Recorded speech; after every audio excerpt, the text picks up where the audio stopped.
Hello viewers, welcome back to JKB Ministries YouTube channel. Before going to today's video, make sure that you have subscribed our channel and press the bell button so that you won't miss any videos in our channel. Thank you. அன்பான தேவ பிள்ளைகளே, மகிமையான இயேசு கிறிஸ்துவின் ராஜரீக பெசலையில் திருச்சபை வழங்கும் விடுதலையின் நேரம் இதோ உங்களுக்காக. பிரியமான தேவனுடைய பிள்ளைகளே, ஆண்டவராகிய இயேசு கிறிஸ்துவின் ஈடு இணையில்லாத ஒப்பற்ற திருநாமத்திலே உங்களை யாவரையும் உன்னதமான தேவன் தாமே ஆசீர்வதித்து காப்பாராக. இந்த நல்ல அருமையான நேரம் தேவன் கொடுத்த நேரம்.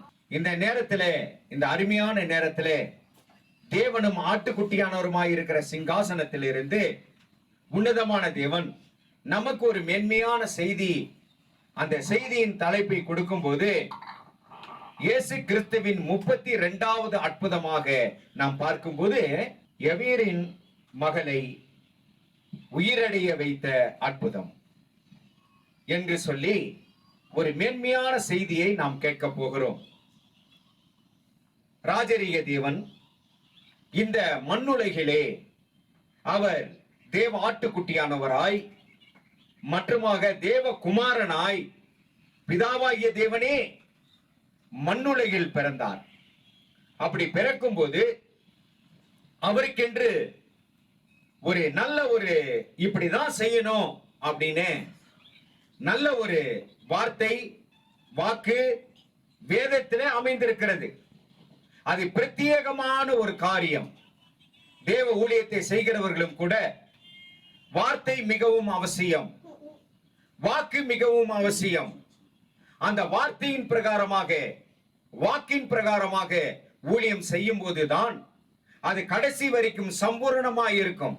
இல்லைன்னு சொன்னா இதோ ஆவியிலே ஆரம்பித்து மாம்சத்திலே முடிக்கிறதான ஒரு சூழ்நிலை வந்துவிடும். அது பயங்கரமான அகோரமாய் இருக்கும். ஆகவே ஆண்டவராகிய இயேசு கிறிஸ்துவினுடைய ஊழியம் என்ன, இந்த பூமியிலே எப்படிப்பட்ட ஊழியத்தை அவர் செய்தார் என்பதாக பார்க்கும்போது ஆச்சரியம்தான். அதை முன்பாகவே சங்கீதக்காரன் எழுதி வைத்தான். பாருங்கள், சங்கீதம் 66:6 வாசித்து பாருங்கள். He changed the sea into dry land. Our ancestors crossed the river on foot. There we rejoiced because of what he did. பார்த்தீர்களா, ஆரம்பத்திலேயே எழுதி வச்சாச்சு. ஆண்டவர் எப்படிப்பட்டதான அற்புதங்களை செய்ய போகிறார், அவரிடத்துல எப்படிப்பட்டதான வல்லமாய் புறப்படும் என்று சொல்லி இன்னுமாக தெளிவாய் பார்த்தோம் என்று சொன்னால், இது இயேசு கிறிஸ்துவை வைத்தே, அதாவது அவர் மூலியமாகவே தேவ சித்தம் இந்த பூமியிலே அற்புதத்தின் வாயிலாக அதிசயத்தின் வாயிலாக நடந்ததாய் பார்க்கிறோம். ஆகவே இயேசு கிறிஸ்துவினுடைய ஊழிய வாக்குத்தத்தத்திலே தீர்க்க தரிசன வார்த்தைகளிலே உள் அடக்கப்பட்டதான காரியம் 13 விதமான காரியத்தை ஜீசஸ் செய்தாராம். என்னென்ன செய்தார் அப்படின்னு பார்க்கும்போது, அவர் தேவனுடைய ஆவியை இந்த பூமியிலே சீடர்களுக்கு கொடுத்து அனுப்பி அவர் ஊழியம் செய்ய வைக்கிறார். அப்படின்னு சொன்னா உன்னதமான ஆண்டவர் இயேசு கிறிஸ்து தேவ ஆவியினாலே நிறைந்தவர் என்று சொல்லி முதலாவது பார்க்கிறோம். இரண்டாவதாக என்னன்னா, தெரிந்து கொள்ளப்பட்ட அன்பின் பாத்திரமாய் இருந்தாராம். பிதாவுக்கு தெரிந்து கொள்ளப்பட்டதான அன்பின் பாத்திரம். அந்த அன்பின் பாத்திரம் என்பது விசேஷித்தது. அதோ ஒருத்தர் மேல ஒரு அன்பு வச்சுட்டா உயிரையும் கொடுக்க துணியும் வருவோம். அதே போல பிதாவின் இடத்திலும் பரலோக ராஜ்யத்தினுடைய மேன்மைமிக்க காரியங்களிலே தேவகுமாரன் இந்த பூமியில இருக்கும்போது அன்பு வைத்தபடியினாலே, நம் பேரிலும் அன்பு வைத்தபடியினாலே இதோ தன்னுடைய உயிரையும் கொடுக்க முன் வந்தாராம். அதோடு மாத்திரமல்ல, இதோ புறஜாதியர்களுக்கு நியாயத்தை வெளிப்படுத்தவும் அவருடைய புயம் வெளிப்பட்டது என்று சொல்லி பார்க்கிறோம்.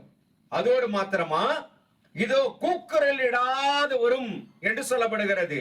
பலியாகும் போது வாய்த்தரவாத ஆடாக அவர் மாறி அப்படிப்பட்ட ஒரு நல்ல குணத்தோடு கூட தன்னைத்தானே பலி செலுத்தத்தக்கதாக, சுகந்த வாசனை உள்ள ஜீவ பலியாக, சர்வாங்க பலியாக அவர் ஒப்பு கொடுக்கும் போது வாய் திறக்கவில்லை என்று பார்க்கிறோம். அதே போல நெறிந்த நாணலை முறியாமலும் மங்கி எறிகிறதான திரியை அணையாமலும் இருந்து இவ்விதமாக தேவனுடைய பிள்ளைகளை தள்ளாதபடிக்கு சீர்திருத்தி பக்குவமாய் அவர் சுடர்விட்டு எரியத்தக்கதான கிருபைகளை தேவன் அவர் மூலியமாய் கொடுத்தாராம், இயேசு கிறிஸ்துவின் மூலியமாய். அதோடு மாத்திரமல்ல, நியாயத்தை பூமியிலே நிலைப்படுத்தி இதோ ஒவ்வொரு குருடர்களையும் சப்பானிகளையும் ஊனர்களையும் செவிடர்களையும் எழுப்பத்தக்கதான அற்புத அதிசயத்தை செய்வார் என்கிறதான அபிஷேகத்தோடு கூட இந்த பூமியிலே கடந்து வந்தார். அதோடு மாத்திரமல்ல, கட்டுண்டவர்களை திறக்கவும் தம்முடைய ஆவியினாலே நிரப்பி அவர்களை உலகம் முழுவதுமாக அனுப்பி தேவ சித்தத்தை செய்ய சுகமுள்ள தேவனாய், அற்புதத்தின் தேவனாய், அதிசயத்தின் தேவனாய் இந்த பூமியிலே நன்மை செய்கிறவராய் சுற்றி திரிந்தார் என்று பார்க்கிறோம். ஆகவே ஜனத்திற்கும் ஜாதிகளுக்கும் உடன்படிக்கையை ஏற்படுத்தி இவ்விதமாக ஜாதிகளுக்கு ஒளியாகவும் தேவனாய கர்த்தர் விளங்கினார். இது தேவ ஊழியத்தை செய்த மகத்தான ஒரு காரியம் என்று நாம் பார்க்கிறோம். இவ்விதமான ஒரு கோட்பாடு கொண்டதான காரியத்தை முன்னதாகவே ஏசாயா தீர்க்கதரிசியின் மூலமாக தேவன் உரைக்கும் போது பாருங்கள், அற்புதமான ஒரு வசனம், இயேசு கிறிஸ்துவினுடைய ஊழியத்தை குறித்ததான வசனம். இதுதான் ஏசாயா தீர்க்கதரிசன புத்தகம் 42வது அதிகாரம் 6வது வசனத்தை வாசித்து பாருங்கள்.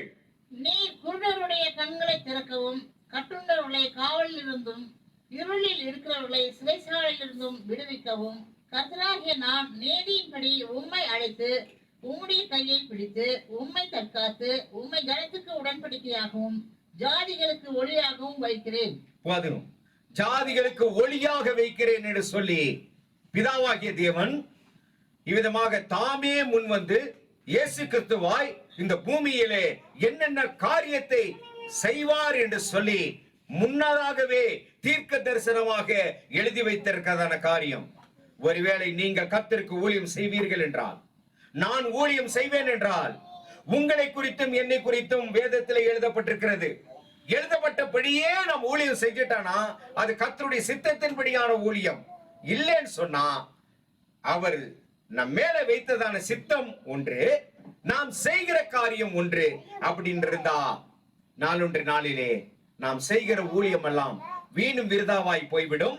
அதே நேரத்தில் முடிவு சம்பூர்ணமாய் இருக்காது.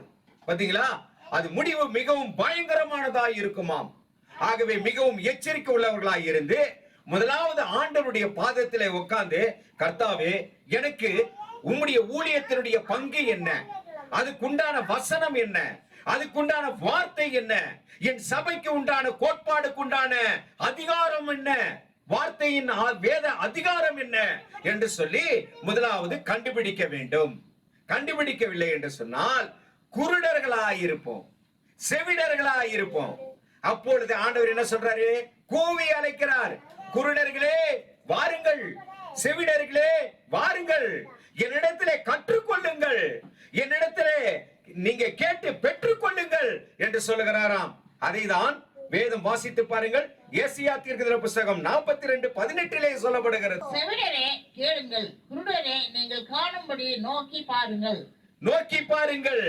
என்னை நோக்கி பார்த்தால் உங்களுக்கு கொடுக்கப்பட்டதான வாக்குத்தத்தம் என்ன, உங்களுக்கு உரியதான வாக்கு என்ன, உங்களுக்கு என்ன வார்த்தையை வைத்திருக்கிறேன் என்று சொல்லி, என்ன ஆசீர்வாதத்தை வைத்திருக்கிறேன் என்று சொல்லி ஆண்டவர் வெளிப்பாடோடு கூட வெளிப்பாடுவாராம். பாத்தீங்களா எவ்வளவு பெரிய காரியம். இப்படி என்னென்ன அழைப்பு இருக்கிறது என்பதை ஒவ்வொருவரும் அறிந்து கொள்ள வேண்டும். இல்லை என்றால் ஊழியம் விருதாவாய் போய்விடும்.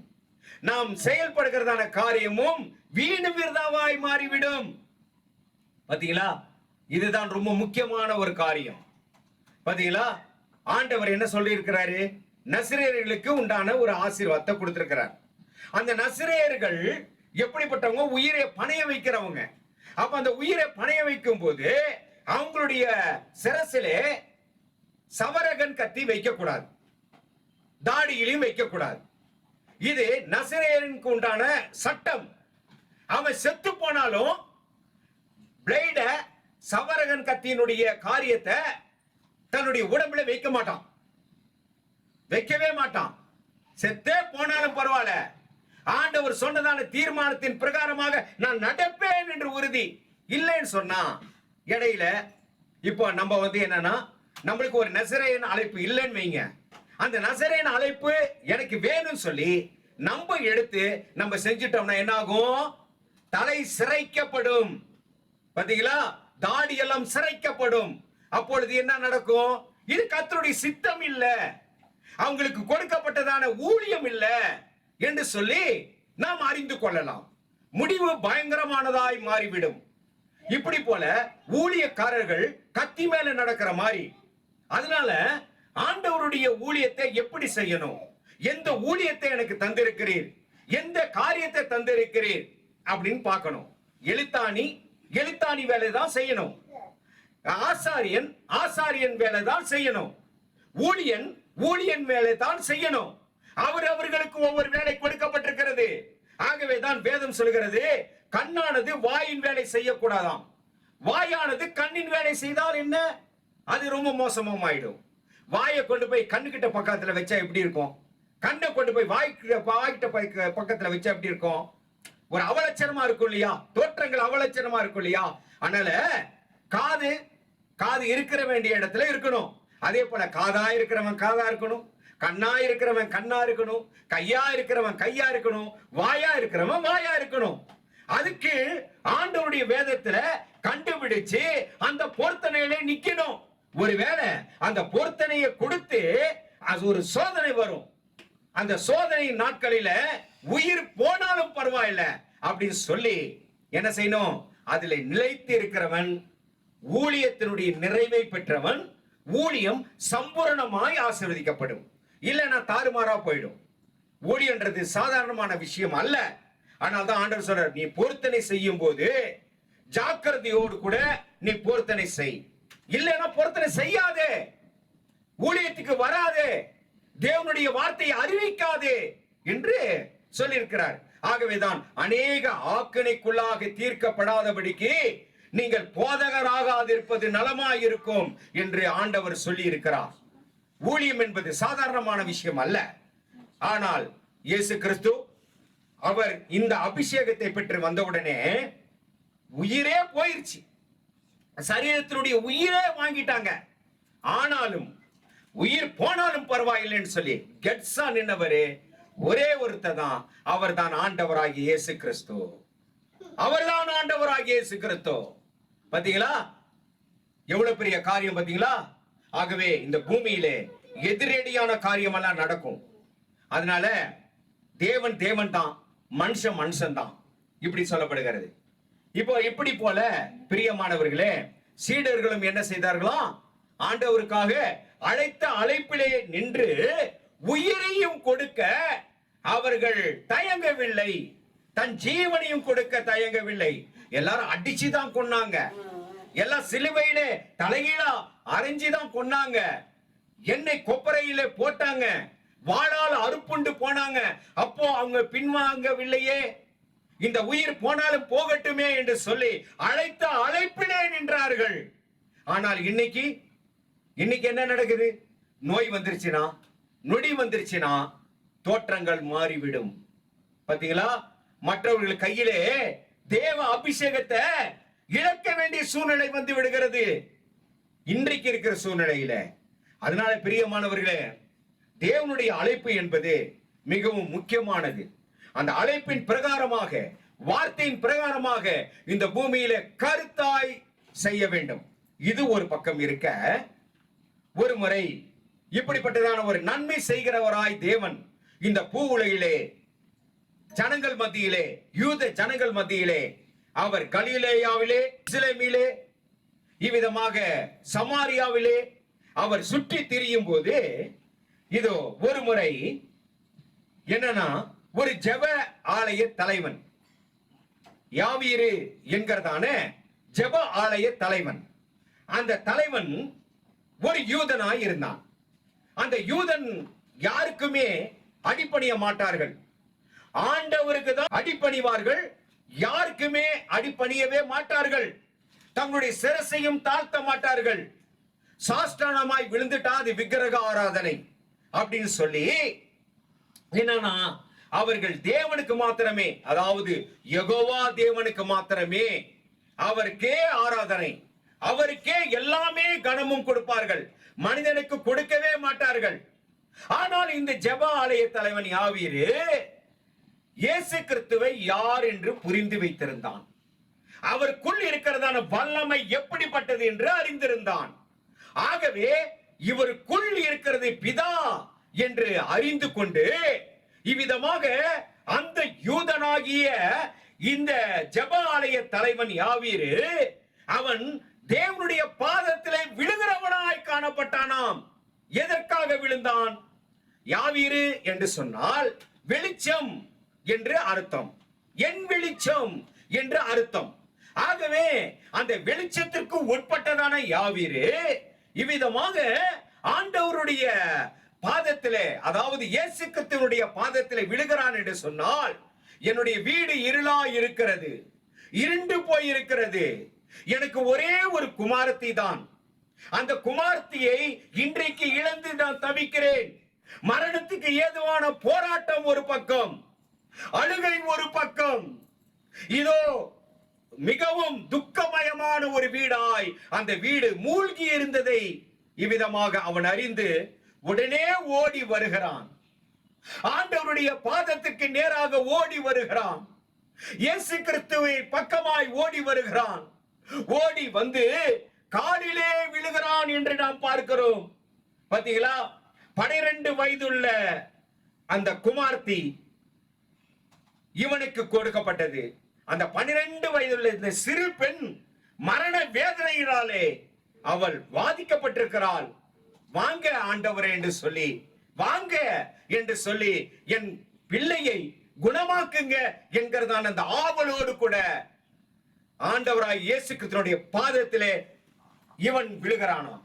வாசித்து பாருங்கள், லூக்கா 8வது அதிகாரம் 42வது வசனம். தன் வீட்டிற்கு வரும்படி அவரை வேண்டிக் கொண்டான்.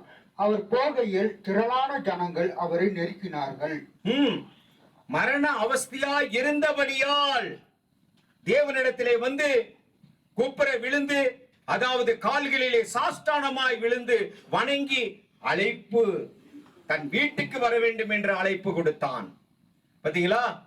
யாவீரு அவனுடைய பேருக்கு தகுந்த மாதிரி இல்லை, சூழ்நிலை மாறி போனது. இதோ அந்த வீடெல்லாம் இருள் சூழ்ந்ததான ஒரு காரியம். என்ன இருள் தெரியுமா? மரண இருள். அந்த வீட்டிலே மரண இருள் கவி பிடித்தது. வெளிச்சம் இல்லை, சந்தோஷம் இல்லை. அங்கே இதோ முகமெல்லாம், எல்லாருடைய முகமும் இருண்டு போன சூழ்நிலை. ஒரே குமாரத்தி அல்லவா, செத்தா எப்படி இருக்கும்? ஒரு வீட்டுல மரணம் வந்தா எப்படி இருக்கும்? அழுகை, பயங்கரமான அழுகை, அழுகையின் ஓலங்கள் அதிகமாகி கொண்டிருக்கிறது. இப்படிப்பட்ட சூழ்நிலையில ஓடி வந்து அழைக்கிறான். அதுக்கு இடையிலே சில ஊழியங்கள் எல்லாம் செய்ய வேண்டியதா இருந்தபடியினாலே சிறிது தாமதமாகிறது தேவன் வருவதற்கு. அதற்கு பின்னதாக ஆண்டவர் அழுகையும் புலம்பலுமான அந்த வீட்டுக்குள்ளாக போகிறார். போன உடனே பார்க்கிறாரு. ஏன் அழுகிறீர்கள்? ஏன் அழுகிறீர்கள்? நான் வந்து விட்டேனே, ஏன் அழுகிறீர்கள்? பிள்ளை மரிக்கவில்லை, அவள் உயிரோடு கூட இருக்கிறாள் என்று சொல்லி ஆண்டவர் சொன்னார்.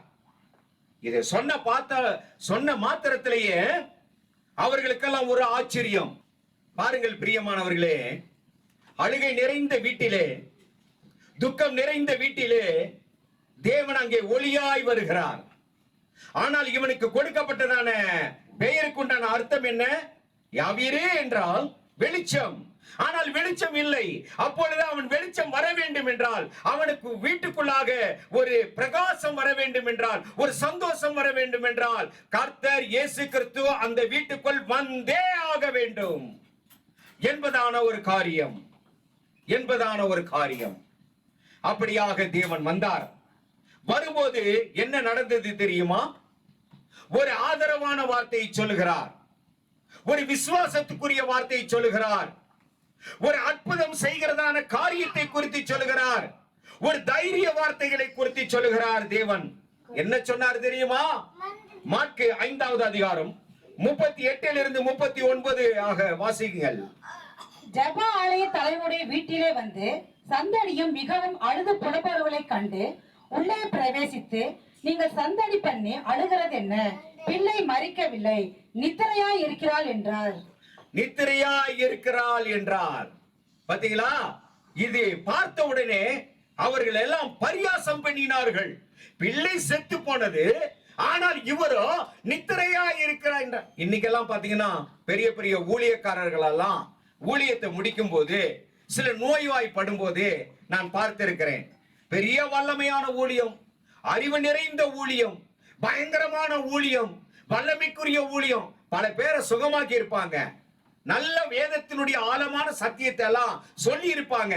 ஆனா அப்படிப்பட்டவங்கள மரண தருவாயில இருக்கும்போது இந்த காரியத்தை கையாடாதபடிக்கு எப்போ சாகுவாங்க, அதுக்காக ஜெபம் பண்ணுங்க.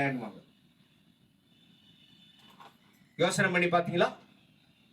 உயிரடைவதற்காக ஜெபம் பண்றவங்க யாருமே இல்ல. எப்ப சாகுவாங்கப்பா? இவர் எப்ப சாகுவாரு? ஆனா உயிரோடு இருக்கணும், இன்னும் ஆண்டவருடைய சமூகத்துல இவர் பலன் பெறணும். ஆண்டவரே உம்மை அழைக்கிறோம் ஆண்டவரே அப்படி சொல்லி விசுவாசத்தோடு கூட தேவ சபை முழுவதுமாக ஜெபித்தால் கட்டாயம் ஜீவன் கிடைக்கும், உயிர் கிடைக்கும். ஆண்டவர் வருவார். துக்கம் நிறைந்த வீட்டிலே, மரண இருள் நிறைந்த வீட்டிலே வெளிச்சமாய் தேவன் வருவார். அங்கதான் அங்க நடந்தது. அப்ப நடந்த உடனே ஆண்டவர் என்ன செஞ்சாரு தெரியுமா? முதலாவது எல்லாம் அந்த அழுதுட்டு இருக்கிறவங்கள, அந்த புலம்பலா இருக்கிறவங்கள, அந்த பரிகாசம் பேசுறவங்கள எல்லாம் வெளியே போங்கன்னு துரத்திட்டார். ஏன்னா துக்கம் இருக்கிறவங்க இருந்தா, அழுது கொண்டிருந்தா அங்கே மிராக்கிள்ஸ் நடக்காது. பாத்தீங்களா? அதனால வெளியே துரத்திட்டாரு. எல்லாத்தையும் வீடெல்லாம் காலி பண்ணிட்டாரு. இப்ப அந்த பிள்ளை மாத்திரம் இருக்கு. அப்படி போல அந்த பிள்ளை இருக்கிறதுனால இவ்விதமாக வந்து ஆண்டவர் என்ன செஞ்சார் தெரியுமா? தன்னுடைய கரத்தை அந்த சிறு பெண்ணினுடைய கையில பிடித்து தன்னுடைய வார்த்தையின் வல்லமையினாலே என்ன சொல்றாரு? எழுந்திரு, சிறு பெண்ணே நீ எழுந்திரு என்று சொல்லுகிறார். தலித்தாகுமி என்று சொல்லுகிறார். தலித்தாகுமி என்றால் சிறு பெண்ணே எழுந்திரு என்பதான அர்த்தமாம். வாசித்து பாருங்கள். மாற்கு 5வது அதிகாரம் 41 42 வசனங்கள். பிள்ளையின் கையை பிடித்து தலித்தாகுமி என்றார். அதற்கு சிறு பெண்ணே எழுந்திரு என்று உனக்கு சொல்லுகிறேன் என்று அர்த்தமாம். உனக்கு சொல்லுகிறேன் என்று அர்த்தமாம். சொன்ன உடனே வல்லமை பாய்ந்தது. பாய்ந்த உடனே எதுக்கு கையை பிடிச்சார் ஆண்டவரு? பாருங்க, கையில நாடி துடிப்பு அப்படியே ஓடும். நாடி துடிப்பு நின்றுச்சுன்னா அவ்வளவுதான். இவர் கையை பிடிச்ச உடனே அந்த நாடி துடிப்பு, நின்ன நாடி துடிப்பு செயல்பட ஆரம்பிச்சிருச்சு. கையை பிடிச்ச உடனே அப்போ உன்னதமான தேவகுமாரனுடைய கையில என்ன இருக்கிறது? உயிர் தெளத்தக்கதான ஆசீர்வாதம் இருக்கிறது. அவருடைய வாய், அந்த வாயிலிருந்து வருகிற வார்த்தை அதுதான் சுவாசமான வார்த்தை. அந்த ஆவியானவர் சொன்ன உடனே இவருக்குள் இருக்கிறத ஆவியானவர் அந்த சிறு குழந்தைக்குள்ளாக புகுந்து இவ்விதமாக உடம்புல சூடு உண்டாகி எழுந்திருத்தாள் என்று நாம் பார்க்கிறோம். எவ்வளவு பெரிய காரியம், எவ்வளவு பெரிய ஆசீர்வாதம் பாத்தீங்களா?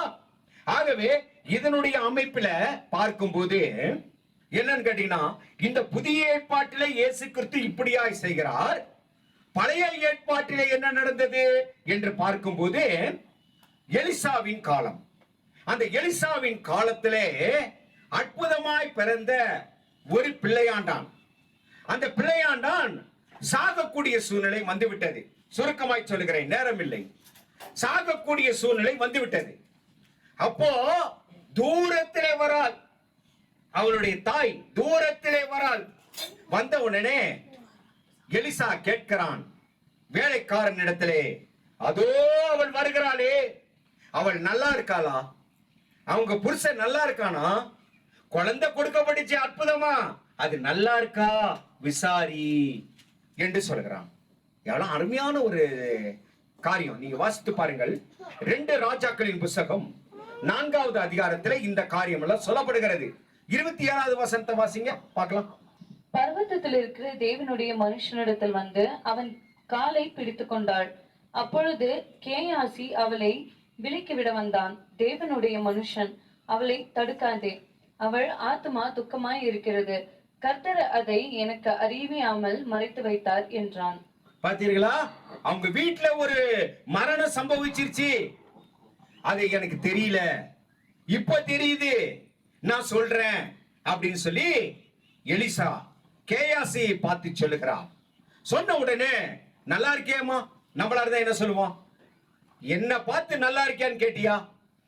என் வீட்டுல சாவு வந்துருச்சு, என்னுடைய பையன் செத்துட்டாப்பா, என்ன பார்த்து நல்லா இருக்கியான்னு கேக்குறியா அப்படி சொல்லுவாங்க. ஆனா இவ என்ன திரும்ப சொன்ன? நான் நல்லா இருக்கிறேன், நான் நல்லா இருக்கிறேன் சொல்லி அடுத்த நிமிஷமே என்ன செஞ்சா தெரியுமா?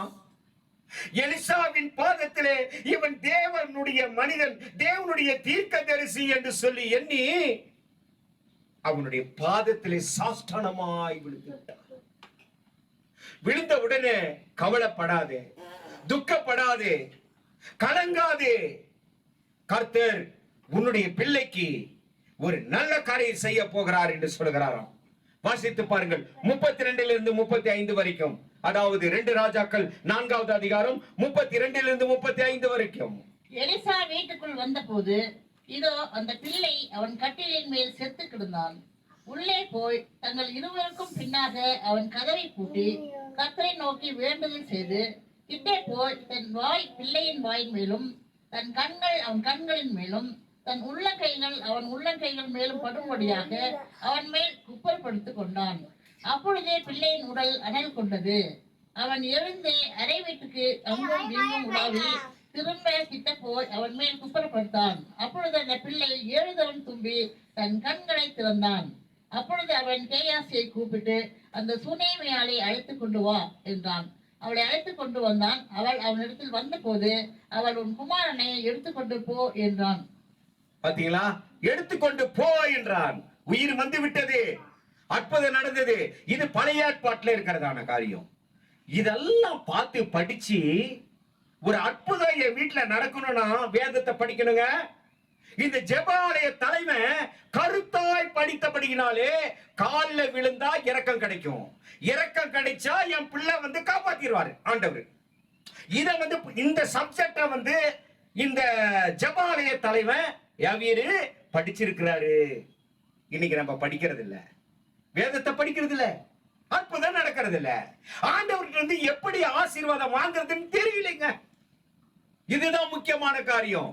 இந்த சப்ஜெக்ட இந்த ஜெபாலய தலைவன் படிச்சதினாலே இவருடைய வீட்டிலே அற்புதம் நடப்பதற்கு ஏதுவாக மாறினது. அங்கே எலிசா, இங்கே ஆண்டவர் இயேசு கிறிஸ்து. அங்கே எலிசா செய்தது என்ன, இங்கே ஆண்டவர் செய்தது என்ன? பாருங்க எவ்வளவு பெரிய காரியம். ஒரு ஒப்புமை, ஒரு ஆசீர்வாதம், எப்படிப்பட்ட ஒரு காரியம் பாத்தீங்களா? ஆகவே உயிர் பெற்ற உடனே இந்த சுனேமி என்ன செய்கிறாள் தெரியுமா? சும்மா போயிடல. உயிர் வந்துருச்சே, நம்ம ஒரு வீட்டுல ஒரு ஊழியக்காரர் சுகப்படுத்திட்டாருன்னா அப்ப என்னன்னா புள்ளைய கட்டுப்பிடிச்சு சந்தோஷமா இருக்கோம்ப்பா, ரொம்ப ரொம்ப நன்றி ரொம்ப நன்றின்னு போயிருவோம். அதே நேரத்துல புள்ள மரிக்கும் போதும் காலில் விழுந்தா, அதே போல பிள்ளை உயிர் தெழுந்த உடனே அவர் என்ன செய்தால் தெரியுமா? காலில் விழுந்துட்டு போனான். அதை வாசிங்க. எவ்வளவு பெரிய அருமையான ஒரு காரியம். 2 ராஜாக்களின் புஸ்தகம் 4:37 36 37 வாசித்து பாருங்கள். அப்பொழுது அவன் கேயாசியை கூப்பிட்டு அந்த சூனேமியாளை அழைத்து கொண்டு வா என்றான். அவளை அழைத்து கொண்டு வந்தான். அவள் அவனிடத்தில் வந்தபோது அவன், உன் குமாரனை எடுத்துக்கொண்டு போய் என்றான். அப்பொழுது அவள் உள்ளே போய் அவன் பாதத்திலே விழுந்து தலை மட்டும் பணிந்து தன் குமாரனை எடுத்துக்கொண்டு வெளியே போனாள். தலை மட்டும் பணிந்து, பாத்தீங்களா? என்ன, காலில் பணிந்து வணங்கி. அப்போ ஆண்டவருடைய பாதம்ன்றது எவ்வளவு விசேஷித்தது தெரியுமா? அந்த பாதத்திலே இரக்கம் உண்டு. முதலாவது இரக்கம், முதலாவது தயவு, முதலாவது மன்னிப்பு, முதலாவது தாழ்மை. அப்போ தன்னைத்தானே தாழ்த்தும் போது அதுக்குள் விசுவாசம் இருந்தது. எப்படிப்பட்ட விசுவாசம்? கிரிகையோடு கூட செய்கிற விசுவாசம். ஆகவே விசுவாசம் இல்லாமல் தேவனுக்கு பிரியமாய் இருப்பது கூடாத காரியம். ஒன்று, விசுவாசம் நீதிமானை கூட பிழைக்க வச்சிருமா. விசுவாசத்தினாலே நீதிமான் பிழைப்பான். அழகாய் சொல்லப்பட்டிருக்கிறது. வாசித்து பாருங்கள், கலாத்தியர் 3:11.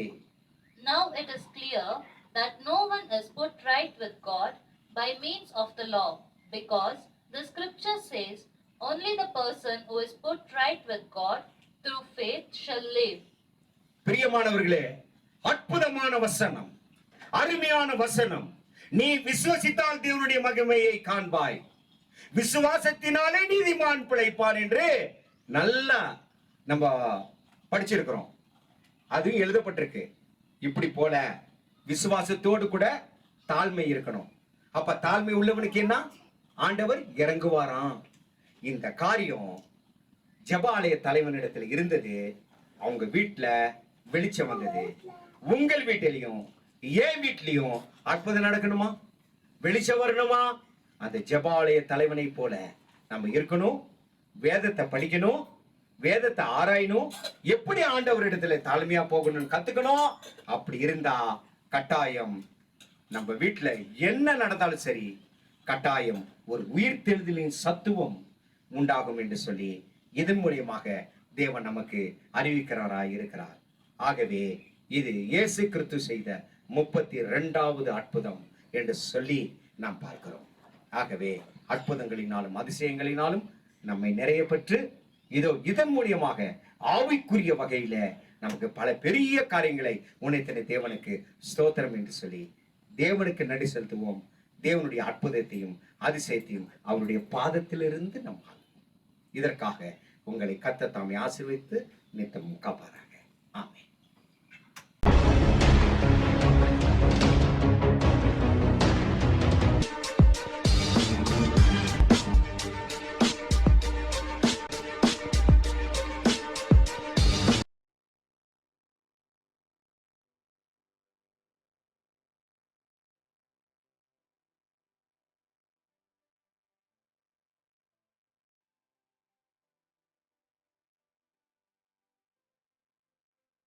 பிரியமான தேவ பிள்ளைகளே, இப்பொழுது கேட்டதான விடுதலையின் நற்செய்தி உங்களுக்கு அதிக பிரயோஜனமாக இருந்தது என விசுவாசிக்கிறோம். இந்த தேவ ஊழியம் அநேக நெருக்கங்களின் மத்தியில் நடந்து கொண்டிருப்பதால் இந்த டிவி ஊழியத்தை ஜெபத்தாலும் உங்கள் கையின் பிரயாசத்தாலும் தாங்கி தேவ ஆசீர்வாதம் பெறுங்கள்.